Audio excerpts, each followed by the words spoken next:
Unlocking the Science of Happiness. Welcome to our journey into the science of happiness. Today, we delve into what really makes us happy and why it matters. Happiness isn't just a fleeting feeling. It's a complex state influenced by various factors, including biology, psychology, and environment. Researchers have found that happiness is partly genetic.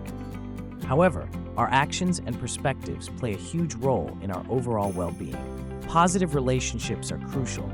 Connecting with friends and family can improve mood and even lead to a longer, healthier life. Physical activity is another key to happiness. Exercise releases endorphins, which are natural mood lifters that help combat stress and anxiety.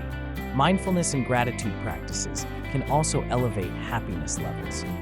They help us appreciate the present moment and reduce negative thinking. Adequate sleep is essential. Lack of rest can impair our ability to manage emotions, making us more prone to unhappiness. Purpose and meaning in life contribute significantly to lasting happiness. Engaging in activities that align with our values boosts our sense of fulfillment. Science shows that small, consistent habits can make a big difference.